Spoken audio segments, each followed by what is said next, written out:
Well, it is 9:02. I'm going to call the meeting to order, and we'll take roll here. So if you're present either in person or virtually, please answer the roll. So Sandra, Here. Robin, Here. Gary Henson, Here. Lori, Monica. Hello, I'm here. Good morning. Sarah, Mike Brower, Here. Mike Kege,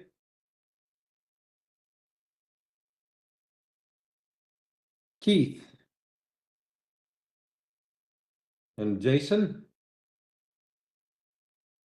Here. All right. Well, thanks for joining us this morning. We will move to item number 2, which is approval of the minutes, which had been sent out to you last week. So if I would look for a motion to approve the minutes. That's Jason. So moved. Second. Second. This is Sandra. I'll second. Motion by Jason, second by Sandra. Any discussion? Seeing none, all in favor? Aye. We have Aye. two seats. Aye. Aye. Aye. Those opposed, same sign. Okay, unanimous approval of the minutes. Next, we'll turn to Chris Teeters. Chair, from one the quick General's procedural office. question on the minutes. Yes. We had two sets of minutes. One was the April 12th minutes, one was the April 19th Oh. minutes for that subsequent meeting. So I think we need to do approval on both of those. And clarify what the previous motion just was. Okay, go back. Jason, your motion was to approve the April 12th minutes. Yep. Sounds good. Sandra seconded those. Yes. Any further discussion? Seeing none, all in favor? Aye. Aye. Aye. Opposed, same sign. Unanimous approval of the April 12th minutes. And the next approval will be for the April 19th minutes. Would look for a motion. That's Jason. So moved. Jason moves, seconded by Seconded by Robin. Robin seconds. Any discussion? Seeing none, all in favor? Aye. Aye. Aye. Opposed, same sign. Unanimous approval. Thanks, Chris.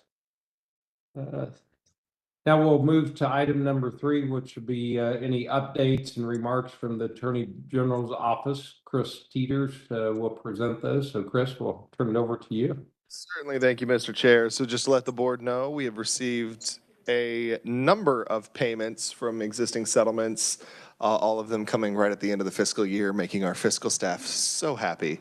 But we are getting those processed right now. We anticipate that, and I'll preview the conversation for the next item.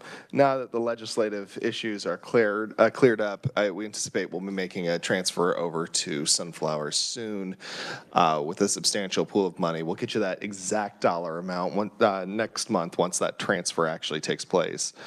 But just excited that we've actually gotten some payments come in, over about $25 million so far in the last month and a half in payments. So the other update is that we are still making progress on a handful of other settlement work. We're still waiting on the court to approve the CVS settlement. That's a procedural issue, nothing substantive.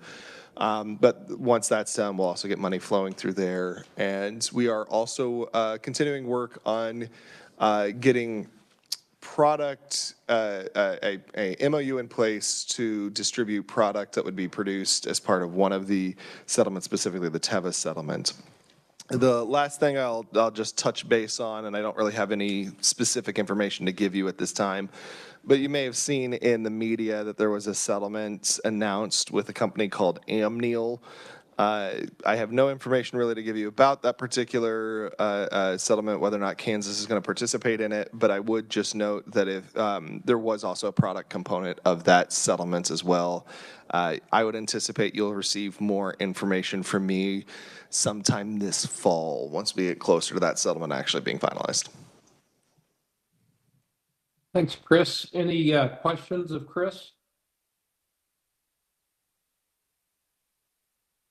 Thank you for the update, and we'll just move right into number 4 and look to you, Chris, to if you want to just let us know the procedures that happened in regards to, I guess, the special meeting and the letter we sent was well received, and I'll let you take it from there.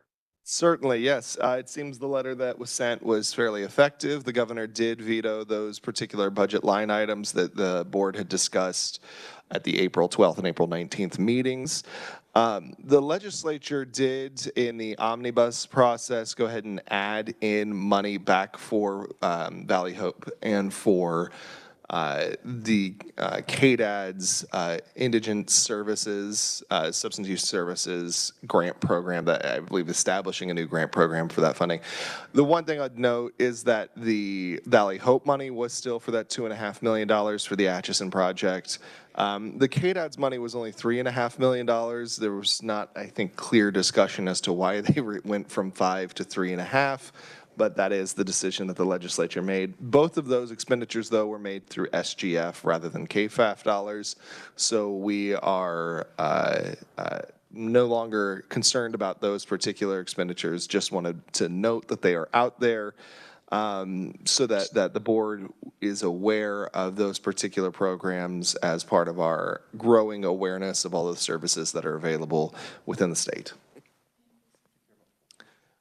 I couldn't recall, did they actually? At SGF. They did also do the full circle expenditure through SGF. Thank you. Any questions, remarks? Thank you for that update. And Mr. Chair, there was one last thing I would just let the board know about legislative action. That we have received questions about the for-profit element of the update to the Kansas Fights Addiction Act. There is, just want to let the board know, there is interest in the state for a for-profit grant program.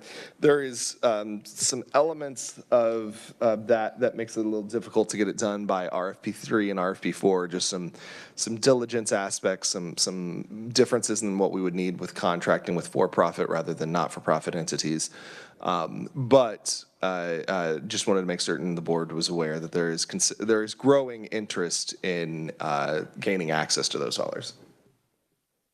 Chris, thanks for bringing that up. I know that you and Krista have had discussion. I've had some discussion with Krista as far as just developing the guidelines. There are a few more items to take under consideration. So I guess just to let the for-profit world know that we know that they are now eligible, but bear with us as we develop guidelines, and at the next board meeting, perhaps we can have some of those to present to the board and moving forward. So thank you for bringing that up. We will move to item 5. Grant awards and needs assessment update. Turn to Krista to begin with as far as grantee progress. Any updates? And then also we have one budget modification request, and I think those were included in the packet that was sent out. So if we choose to, we can take action on that. So Krista, turn it over to you. Yeah, I think we can start with that budget modification request. Since they provided so much information via email, I figured it would be best to just go ahead and send that out all to you before the meeting so you could see it rather than me reading their email during the meeting. So you guys got that in advance. Again, this is about KBI's request for the plotter printers, I believe is what they're called. They we talked about this request at the last meeting, well, I guess the May 12th meeting, or it's May now, the April 12th meeting, and you all wanted additional information about how they would be used and how they fit under our RFP categories, and so that's what their response is for your discussion. Any discussion or questions of Krista before we entertain a motion? Krista, do you want to give just a brief overview? Yeah. So as a reminder, they wanted to move their last 20,000 to purchase of 3 plotter printers, ink, and paper instead of the computers that they were originally awarded funding for, since they had some changes there.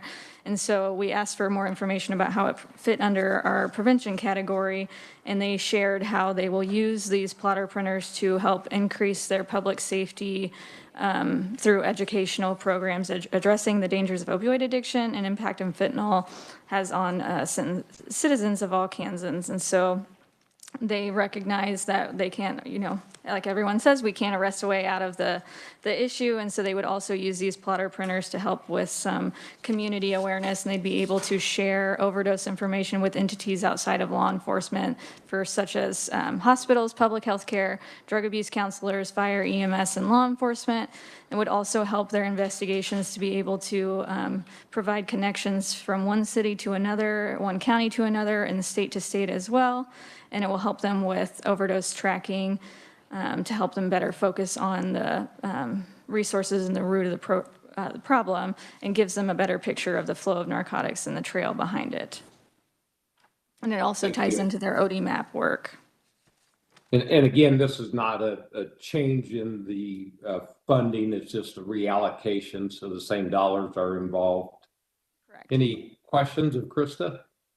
Yeah, this is Monica. Krista, are you comfortable with this? I'm going to save sorry. Krista from answering that question.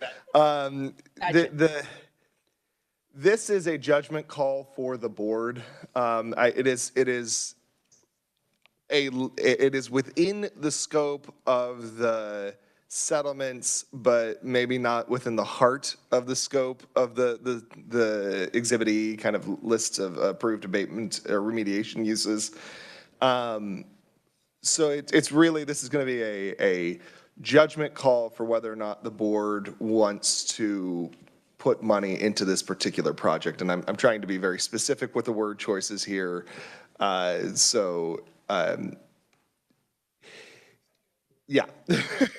And then, is there a connection to, Krista and Chris, I've seen it different presentations, and I feel like it was the KBI who did it, where they were able to say, this little section of town is where the problem is today.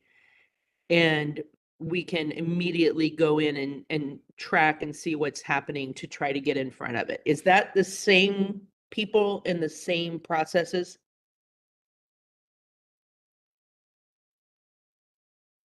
Yeah, I'm not entirely certain on that. I recall the presentation you're talking about. I do not recall if this would be the same process that was discussed in that presentation. Yeah, I do not recall, unfortunately, on if it's the same people.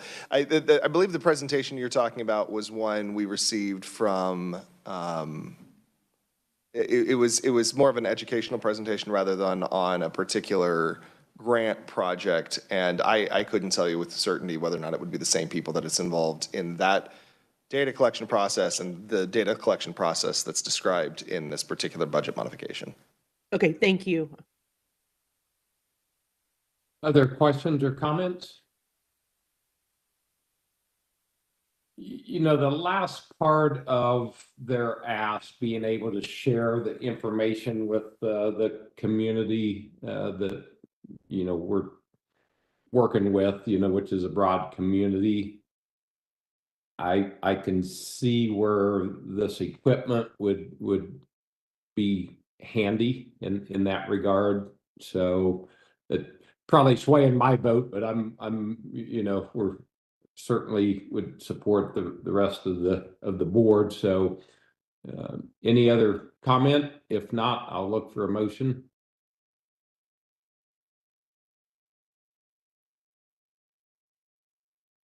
No comment. I see a motion. This is Mike. I move to approve the reallocating the budget to line item. Motion, do I hear a second? This is Gary, I'll second. Gary seconds. Any further discussion? Okay, seeing none, all in favor? Aye. Aye. Aye.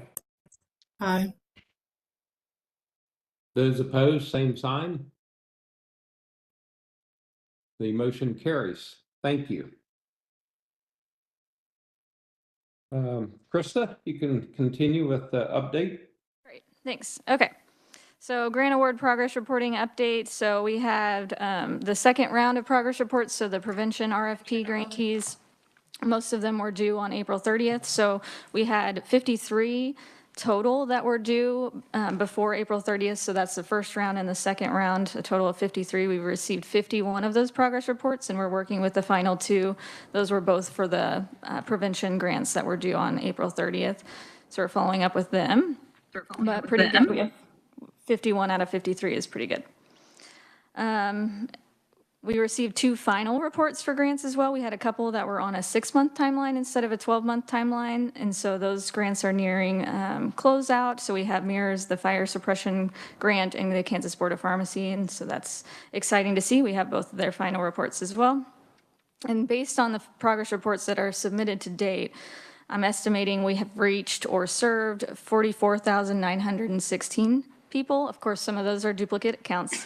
And then services that have been provided are estimated at 29,726. And again, it varies across type of grants. So trainings count as a service versus an actual treatment service. And so there's it's varied of what services mean, but we were trying to get some kind of category that everyone could report on. And so that's why it's kind of wide ranging. We've paid out about $6.6 million to the grantees, and they've spent about an estimated $2.3 million, or 35% of what's been paid out. And so spending is a little bit slower than expected, but moving forward. And I think we have quite a few, which I mentioned at the last meeting, that are on delayed payment schedules or might need extensions because of often a lot of the reasons we're hiring and some delays there, or some have had some pretty dramatic natural events like flooding and stuff, so things that have impacted the projects. That's my update for grant awards. If anyone has any questions before we move to Alyssa on the needs assessment. Questions or comments from Krista? So your comment about things are proceeding pretty much at a normal pace with experience and with these type of RFPs, et cetera, spending down? I think there's a lot more than expected that aren't spending as quickly. There's some that haven't even spent any money, which was a little bit of a surprise. There's not a whole lot of those. But I think I calculated there's about 15 that seem like they're quite on track with their spending out of our 53, I guess, that we've gotten progress reports from. So it's a little slower than I expected, but I don't know how that actually compares to the norm in other grant worlds.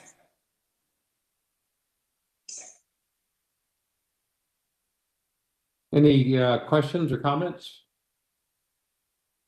Seeing none, Alicia, you want to bring us up to date with the assessment? Yes, thank you. Good morning, everyone. So I just have some really short updates about the needs assessment process for this month. So primarily right now, the project is focusing on building out and really getting a comprehensive look at our SUD system characteristics. And so that looks like a lot of looking into various data sources, reports was a smaller piece of the needs assessment RFA. And so we're really getting to a point where we're able to collect a lot of that information, specifically looking at collecting a recent data profile, where there are various publicly available data sources. Of course, they're always delayed, and so part of the work that CPPR is engaged in is seeing what agreements can be made and what can they really dig into to get more recent information for a part of the needs assessment. And so they're focused, and we're making a lot of headway. And we got some good information this week on gathering those sources at the federal, state, and regional level. And so that's been really exciting on the back end. They will have a progress report due to Sunflower at the end of the month. And so I should have some additional updates from that next meeting. And then really exciting, this is something Kristen and I are really excited about. So I've mentioned a few times this accountability cohort that CPPR has convened specifically to ensure that people who are not typically included in these needs assessment, this cohort is specifically focused on people with lived experience or who are family members of people who have, have had an SUD. And so bringing that cohort together in, I believe, 2 weeks from now, we'll have their first meeting. And that's going to be really focused on understanding and learning about their own experience individually as they've navigated our SUD system. And so the goal there is to really not only ensure that we're receiving their input and we're hearing what their experience looks like, but we're really getting that specific information from them on what does it really look like to call for an appointment, to try and find resources and services, so we are able to compare that to, that database side that we are collecting information on and the services that are out there. So we're really excited to have that started. They will be convening 3 meetings, and so the next 2, we haven't fully fleshed out the agenda for those, but a lot of it will, of course, be focused on the input on what we are discovering. And so making sure that we're striking that balance of learning from them, hearing their own experiences, but then also taking it that step further and asking them, hey, if we're going to be focusing on this thing, what's your thought on that? What is your input? We really need you to be part of the solution. And so that is part of the reason why it's, a 3 meetings and we're considering it this cohort. But that's the updates I have for you. Very good. Questions or comments for Alicia? I do. Hi, it's Monica. I know I probably should know this. I start a lot of comments like that, but help me understand the webinars that are happening. I visited with somebody from your place this week trying to get information in front of superintendents regarding youth type prevention activities. And I'm trying to understand these types of webinars are basically community building, right? In order to hear from all different types of folks, is that right? Yes, that is correct. So we're using the webinars as a place where we're highlighting work that is currently happening across the state, across different sectors. And so like you mentioned, this coming Tuesday, the webinar is going to be focused on a youth perspective. And so we're going to have a youth panel discuss the work that they have been doing. And I'll be sharing a little bit about signals. That's another big piece of the webinar, is so sharing generally to the community, bringing them together and then letting them know what are the more innovative, newer things that we during this process are learning about, and just using it as that avenue to share and bring people together. Okay, that makes sense, right? Just you're slowly gathering, right? You're bringing people into the conversation. At what point in the needs assessment will there be any gathering information from school type folks in the area of prevention and probably also treatment? Yes, so that piece, we're considering it what we're calling service inventory, program inventory. And so that is actually that component where we are going to be aiming to go into each area and do those specific conversations, whether it's at the school district level, I think that is ideally what we'd be looking for. It'd be really great if we could even get a little bit further and maybe talk to some specific high schools or middle schools. But then the same thing with treatment, trying to go and ensure that we're reaching out to various, if not as many treatment centers as we can get to understand what are they doing, what is needed. And so that inventory is really where we're aiming to capture across all sectors who is doing the work and at what level they're doing it. And then there's also this additional component that Krista and I have been talking a lot about and that we are beginning to plan with CPPR, where we'll actually, around specific topics like you're saying, this one, school-based prevention, bring in people who are doing that work to talk to them about, hey, this is what we're hearing. Is this correct? Is that what you're experiencing? And what do you think the solution is? And so we're looking to get into those like really specific conversations. We're hoping to do that begin probably in the next 2 months. Can't promise anything. We're still making sure that we have a good foundation of understanding what all is happening. But then the next step is what Krista and I see as really the meat of the project, is bringing those people together and really trying to get concrete information and solutions from them that they think will work in their communities. Okay, thanks for explaining that. And, if I can help in any way, getting in front of school people, just here and ready.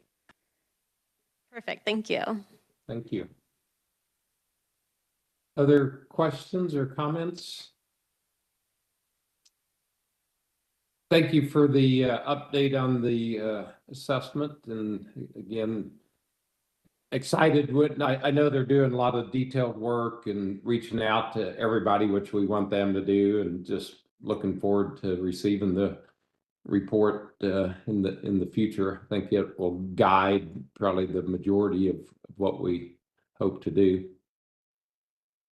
We will move on to item 6, which is I'm sorry, Chair. I was trying to find something and before I made a comment, but I just wondered if the team doing the needs assessment is familiar with the Addiction Policy Forum's patient journey map at all? And have you considered incorporating anything like that in your evaluation? Yes, so I'm actually a big fan of that map. I've met Me too. many times with the team who performed that study, and I brought that quickly to CPBR's attention probably within the first month or two about that ecosystem. And so we are planning on incorporating that, but then again, ensuring that we're getting that Kansas perspective. Oh, that's really exciting. Thank you. Sorry again for interrupting. oh, thank you. Moving to item 6, and as you might recall at our April meeting, we had these presented, the RFP 3 and 4, but we decided not to take action on them in light of not knowing specifically what our budget would be. So we moved them to this meeting, and we'll ask Krista to give an overview. They're much the same as RFP 1 and 2, with some revisions that were made from comments that the board made and just things that the reviewers ran into. So I will turn it over to Krista. We have some different timelines since we were delayed by a month, and then we will want some guidance from the board for the total budget for these RFPs and for the individual awards, the ceiling amount that we'll take up at the end of the overview from Krista. So Krista, the floor is yours. Great, thanks. Yes, so the versions that you all received in April are basically the same as what Connie sent out this week. The only thing that was changed were those timelines. So everything is the same other than the dates that are listed as the example timelines. So it should look the same as when you reviewed prior to the April meeting. So before that, we made some strategy revisions under the treatment RFP for treatment number 10 on page 3 of that one. Let me see. Make it easier for you guys to get to.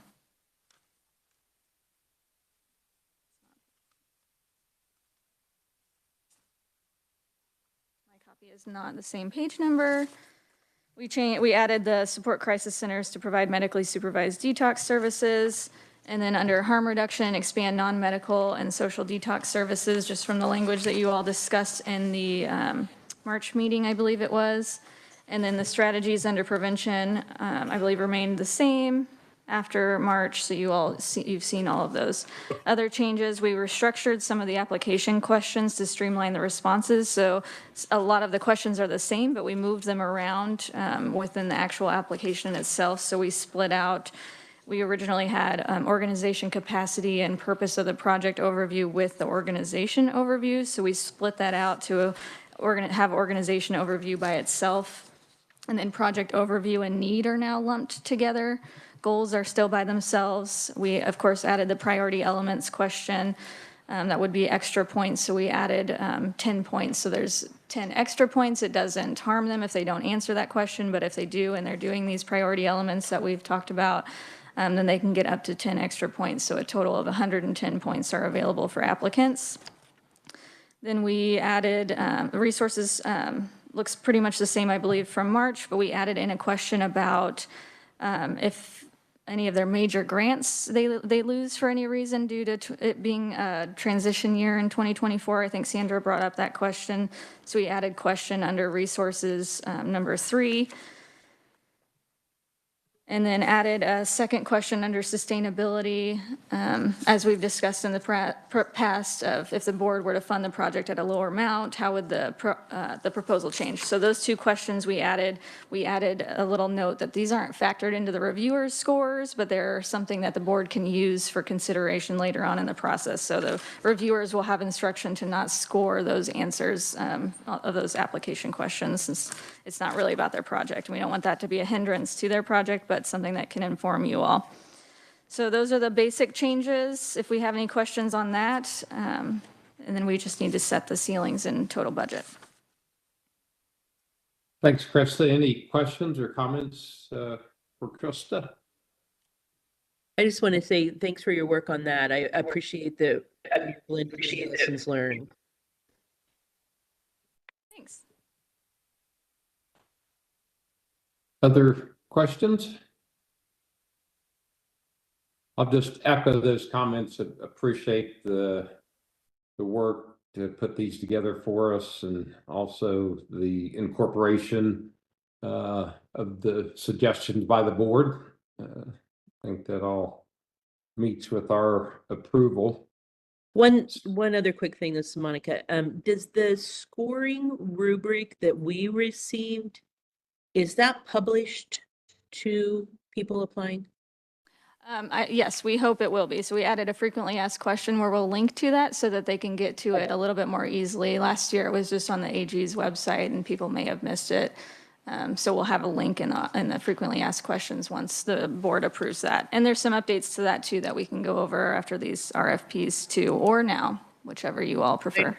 I really appreciate that we do this. I love the transparency of this. I love the, this is just good business when granting dollars in the grant world. This is uptown.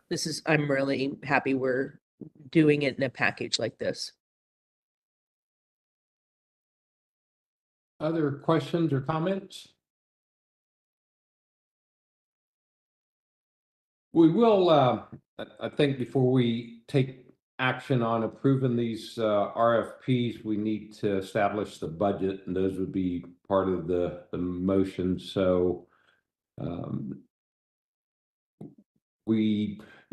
breaking down, having gone over this last month, kind of I believe if you break down what we are anticipating receiving over the next 10 or 15 years, it breaks down to about 14 million and change a year. Of course, some of those years, the first 5 or 6 years are front loaded. We'll have more in the bank than that, and not that that's all we can spend. We're not guided by a specific budget per se, but just to give that as a overview. So I might just turn to Krista. The first two remind us of RFP 1 and 2 of the budget for each of those, the total amount, and then also the ceiling amount on 1 and 2? Yeah, the ceilings were both 200,000 for both RFPs, and then the original funding amount for the first RFP for the treatment one was 3 million, or what was it?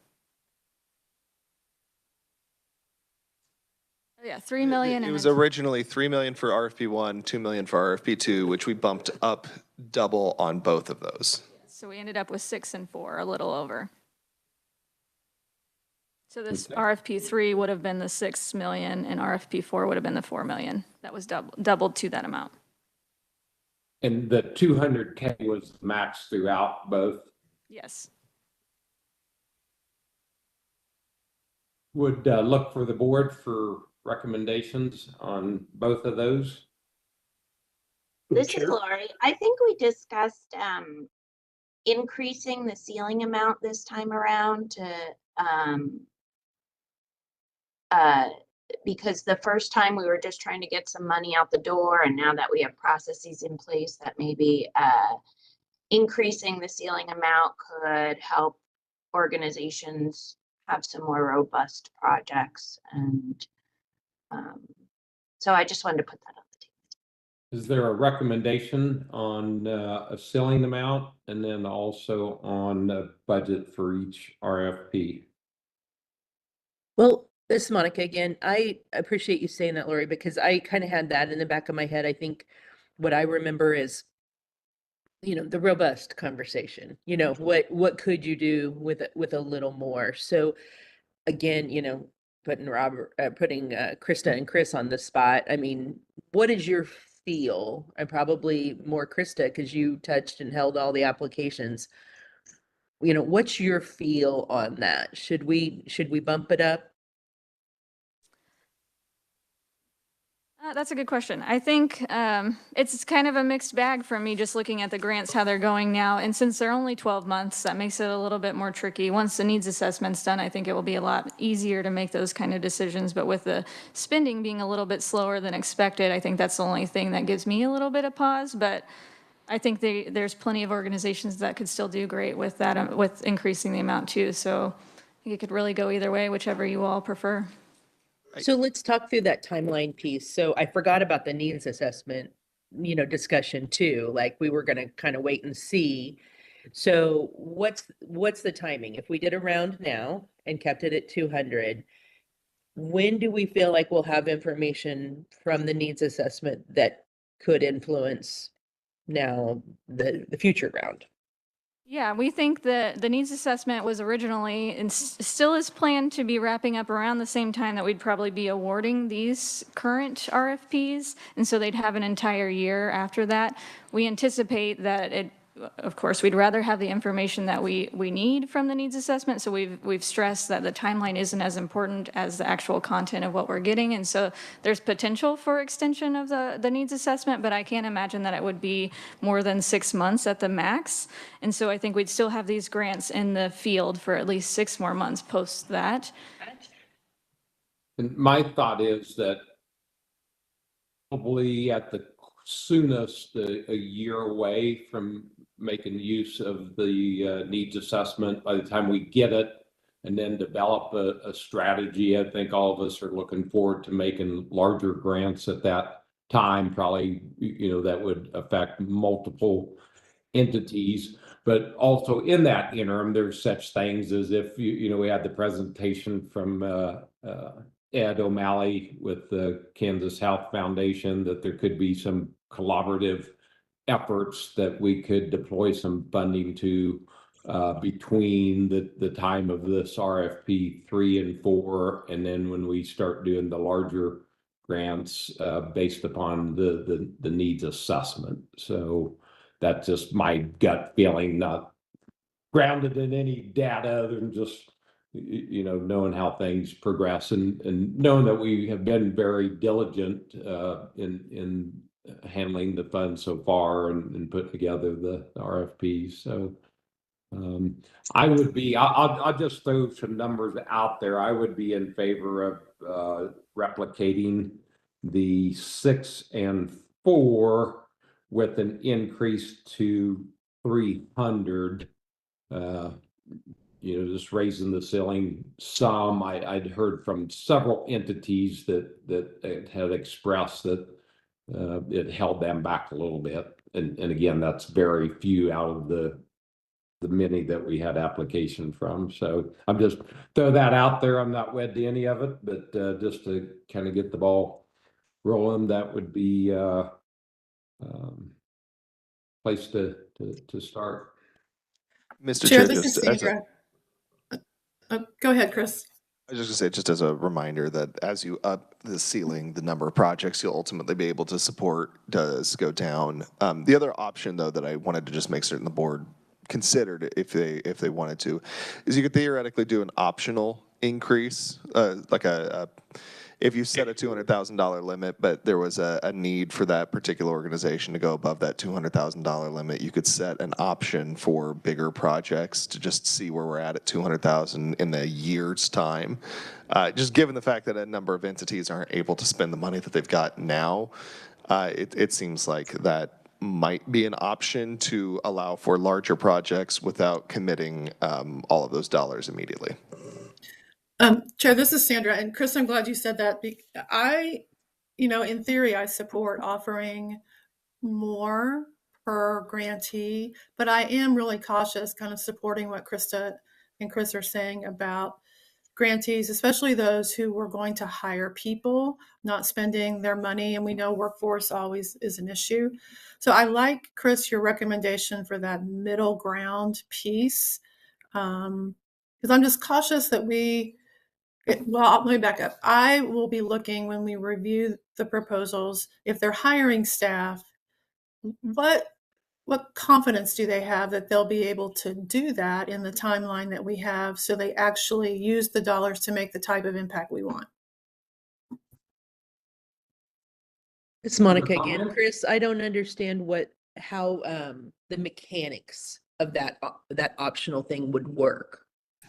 The idea, I think, would be that if you wanted to set a cap at $200,000, but a project came along or somebody said that they would need more, or they thought that their project would need more, they could do more with more money. The idea, I think, would be that you could still set a cap at $200,000 with an optional review at like 6 months or something like that, that's built into the grant, that if they needed more money, they could come back to the board and built into that grant request additional funding.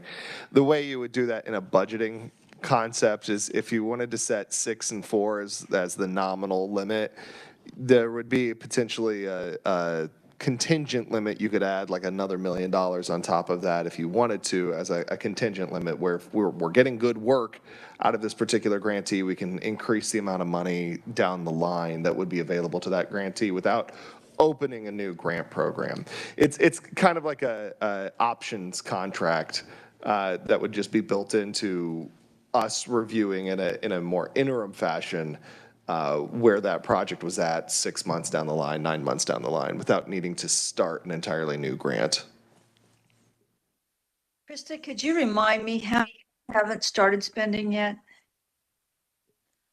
Let's see. I don't have progress reports from everybody, so I don't know exactly because not all of them were due on the same timeline, but we had one for sure, 2,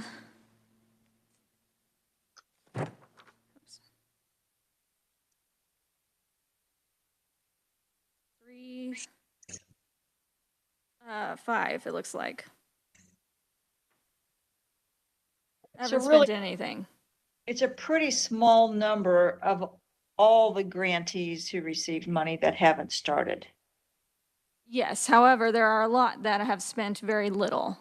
There are only 15 that I calculated that are about at least 50% or close to 48% and up of spending their dollars that they've received so far. So there's only 15 out of 59 that are at that point. 53, I guess, since we've only gotten progress reports from 53. I don't know the other ones yet, so. I heard similar feedback in Wichita from what Pat mentioned from service providers who said really $200,000 wasn't going to be significant to them. So quite a few didn't even apply for that because they felt like the work and the manpower to do the application of the progress reports wasn't even going to be worth the 200,000. So I would be in favor of raising it to 300. And I hear what you say, Chris, about having an option, but they've got the option when they apply to apply for what they think they need and can spend. They don't have to apply for 300. I think I would be in favor of raising it to 300 and just letting the agencies determine if they want to ask for less than that. Something, There are a few of us with hands raised. I think Mike has had his hand up for a while. oh, I'm sorry. Well, take myself off mute real quick.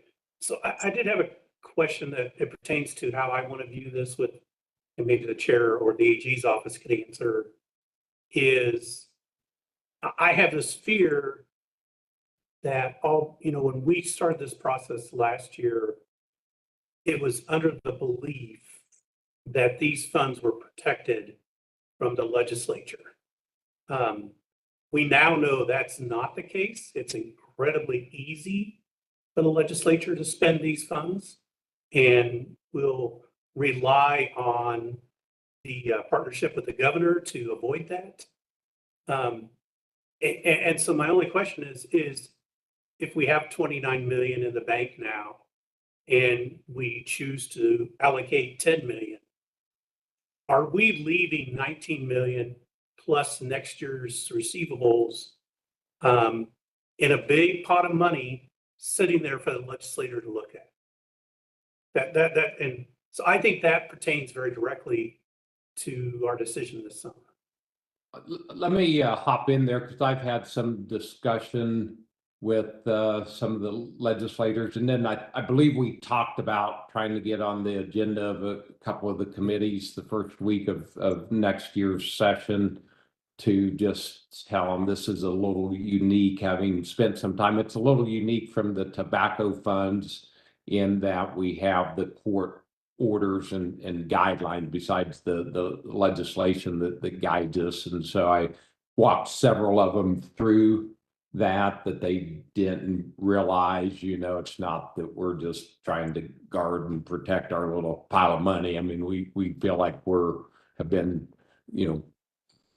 empowered to watch over this money. And if they don't want that, they can change the legislation. But even changing the legislation doesn't alter the ruling from the judges. So not that, we've all been around and know that there's ways that they can snag a hold of that money. But I think with the little bit of education that has happened here recently, plus if we can do the education meetings at the first of the session next year. So I'll throw that in on some item or some activity that has happened to, as much as we can, protect those funds to be used for what they're intended to be used for.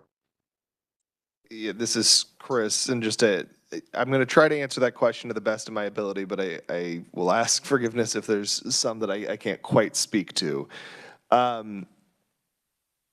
We are more locked down than other funds in the sense that there are a number of court orders that are involved here. There's a number of agreements that are involved here, a number of statutes that are involved here that are unique in comparison to other funds. That all said, the legislature is the authority that can allocate funding, and so it is more of an educational, as Pat indicated, it's more of an educational role for us to make certain they are aware of risks that are associated with any kind of appropriation that is inconsistent with the structures that we've already employed, because there are risks associated with that. Pat, I think. Oh, thank you. That all said, I think that one of the things that drove this particular legislative session's view of this particular pool of money was that the Walmart settlement was a large pool of money that was going to be infused into the state immediately. And there should not be really any other settlement that we've entered into at this point that will proceed in that same kind of fashion. So I think the risks are not zero, but are less in out years than they were specifically for this year. That kind of caught us a little off guard. And the last thing I will say is that there is a relationship here in the statute for moving money out of the Kansas Fights Addiction Fund into funds controlled by the Sunflower Foundation that creates a little bit more of a interesting question, is the way I will put that, in how the legal mechanisms for sweeping funds would actually work. The reason I'm answering this in probably a bit of an awkward way is that there's a lot of open questions that are difficult to answer right now. But that all said, I think the risks going forward are going to be less than they were this year, simply because the Walmart settlement was a substantial amount of money immediately made available. Two hands up, Jason and Lori, and so we want to get to those. Jason? I think Lori was up first. She's had her hand up for a Okay. while, so Lori? come to me after her. Thanks, Jason. I had two questions. Are we, I can't recall, are we locked into the 12-month timeline for the grant? Could we make it longer? Because maybe some, I don't know, and maybe you've heard about this, Krista, but some of the reasons some of the monies haven't been spent may just be because it does take a while to ramp up. And could we extend the timeline? And then my second question was, is it possible to say, like, we would cap, you know, I don't know, something like 75% of the awards at 200,000, but leave a few awards available for up to a higher amount? And if you are applying for those higher amounts, then you have to provide additional justification or assurances that you can spend the money, something like that. So two questions. So to answer the second question first, yes, I think there's nothing that would stop you from doing that if that's how you wanted to design the RFP program. The only, I would say not even a caution, but just a consideration is that if that is how you wanted to design the program, we are probably delaying the start of RFP 3 by another month. That would just potentially push that schedule out just a little bit further, which is a totally reasonable choice and total choice within the discretion of the board. But with the current schedule, we're talking about putting money in the water sometime around late October, early November at the earliest. Possibly December, January for RFP 4 for certain. So that's just the consideration. If that's something you want to do, that is well within your power. To your first question, no, there's nothing, and Krista can correct me if I'm wrong, but there's nothing that's locking the board into a 12-month. That was just a decision that was made last year, given the needs assessments work and to make certain that there was no committing of resources that might be inconsistent with the needs assessment into the time in which we would have the needs assessment to guide decision making. Yes, and I'll add to that, correct on all of that. But I will also add that they're still not necessarily locked into those 12 months, because as we've discussed in the past, if there are extenuating circumstances and they need an extension, we're able to do that. We haven't had anyone, we've had one that's requested a 7-month extension. That's still in process, but nobody else has requested more than 6 months. Most of them are just a couple of months because they know they're not going to be able to spend by the deadline that they have now. And so there are some that are already talking about extensions as well, and we left that flexible. So that's already in place to where they can do that if needed, with the goal of course, the 12 months. But if under those extenuating circumstances, we left that open. And I think a modification from 12 to 18 months with an additional extension of 6, if requested, is something that could happen easily and would not delay implementation of the RFP. Restructuring the RFP might take a little bit longer with the 75% going to one pool, 25% going to another pool. That would potentially take a little longer. Thank you. Jason? Thank you. I'd like to return a little bit to the question of the amount, the caps that are going out. I really appreciate the discussion and talking it through. I get that there are places out there that are saying, gosh, there just needs to be more money per award to do the thing I want to do. I think there are probably a few places out there that is absolutely a real concern and a reason for them not to do it. However, I'd sure hate to limit the number of places. And I know that we can talk that through, but as I kind of went back to the last rankings, and with the group that we sent money out to, it isn't even close, way over majority of 200,000. I mean, not to say folks were putting together budgets just to get 200,000, but the vast majority of the requests were at the cap. There really aren't very many that went under. I think that's something to think about when it comes to spending money, and how we get it out there. Not all of those big requests went to multiple jurisdictions, which is something we really have to pay attention to as well. Some of them did. And if we're going to raise the cap, I would just say, maybe a compromise of 250 instead of bumping it up to 300. And go down that path. I'm not opposed to the option that Chris, you presented in terms of, having some flexibility and increasing some of those amounts if it's reasonable.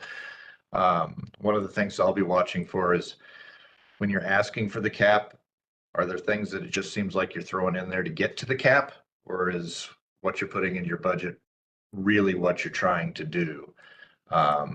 And looking back, there may have been some questions that I would have had I looked at it a little bit closer. So just my 2 cents. I think those are valid points. Whatever the cap is, people are going to try to get that. It also, just thinking about it too, it's less expensive probably to implement prevention strategies than treatment. And so we could entertain keeping the 200,000 at for the RFP for the prevention, and doing 300 or 250 for treatment would be another option. So other comments or questions? Seeing none, I would entertain a motion.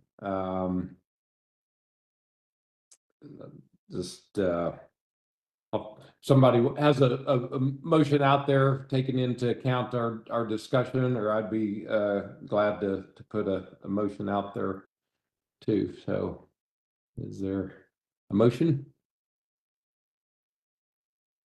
I will put this motion that we would increase the amount of the awards on RFP 3, the treatment, to 300,000, and RFP 4 prevention, keep them at 200,000, and do 3 the budget amount of 6 million, and 4 the prevention at 4 million. So that's in the form of a motion, and would look for a second in discussion. Mr. Chair, just for clarity's sake, so I think Connie doesn't lose her mind, would we be okay doing one RFP at a time in each of these motions? Yeah, let's do 3, the treatment, the maximum budget amount of 6 million with the maximum award at 300,000. I'll second. Second by Gary. Further discussion? Seeing none, all in favor? Aye. Aye. Aye. Aye. All opposed, same sign. Unanimous approval. Motion number 2 would be RFP for the prevention of a budget amount of 4 million with the maximum award at 200,000. Looking for a second. Second. Mike? Robin seconds. Further discussion? All in favor? Aye. Aye. Aye. Aye. Aye. Opposed? Same sign. Unanimous. Well, thank you. Good. Mr. discussion. Chair, just to clarify one minor point, there was a little bit of discussion about setting these at 18 months. Was the intent to just leave these at, both of these at 12-month grant programs? With the consideration that they can be flexible and extended if needed, like we did the first time.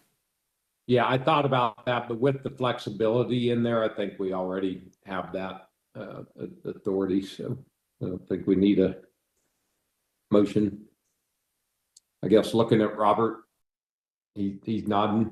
No, you're good. Okay, thank you.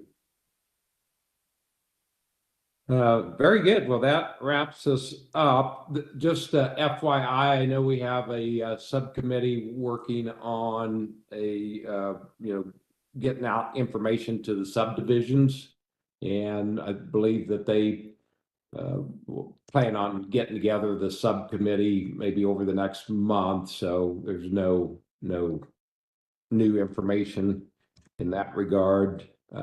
Any other information looking at the staff there? Anything else that we should be aware of? Yeah, just one more item for approval is the scoring matrix still for the RFPs. Okay. Yeah, excuse me. You want to go over the scoring matrix? Yeah, so it's basically the same as last year as well.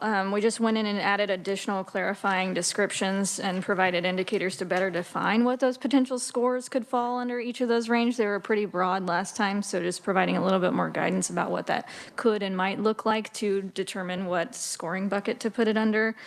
And then also, of course, updated the sections and scores to match the new application organization, like 110 points max, and that the new priority elements category, those kind of things. So just technical fixes there. And Krista, I might just note that that's a 110-point max as opposed to a 100-point max, which I believe it was at last year. Is that right? Okay. Questions for Krista? Would entertain a motion to pass the new scoring matrix. This is Sandra. I make that motion. Motion and second by I'll Second. second. This is Lori. Lori seconds. Any further discussion? Seeing none, all in favor, aye. Aye. Aye. Aye. Aye. Opposed, same sign. Unanimous approval. Thank you very much. The next meeting is June 14th. And we will get information out there as far as what the content will be. Perhaps if you have any thoughts, but I'm thinking of getting maybe the needs assessment. I know Alyssa's been bringing us up to speed. Maybe we'll spend a little bit more time on that, and perhaps might. I had some discussion with Ed O'Malley a week ago, and he wants to talk some more. So perhaps that could be part of our discussion on the 14th of June. So if you have any suggestions, please send them to me or to Krista. Mr. Chair, if I could, just a reminder to the Education Subcommittee, or whatever they're called, if you could work with me before you meet to make sure we're in compliance with open government laws, I'd appreciate it. Thanks, Robert. This is Lori. I just wanted to know, I think the Monitoring the Futures report will be out in the next couple of weeks, probably before our next meeting. So that might be something to discuss. Okay. And this is Monica. Number one, sorry for jumping in front of people before. I didn't have my camera up where I was seeing hands raised. So sorry about that. Number two, I really would like for us in future meetings to continue that conversation with Ed O'Malley, and knowing we need to do it in full meetings, However we do that, I'd like to see if there is an opportunity there, so. We'll just plan on that. Thank you. Well, with that, I will adjourn the meeting. Thank you for everybody for taking time out of your day. And of course, nobody traveled today, but in the future, if you do travel, we're getting a mechanism in place. You can get reimbursed for your mileage and other incidental expenses. So with that, we are adjourned. Thank you. Thank you.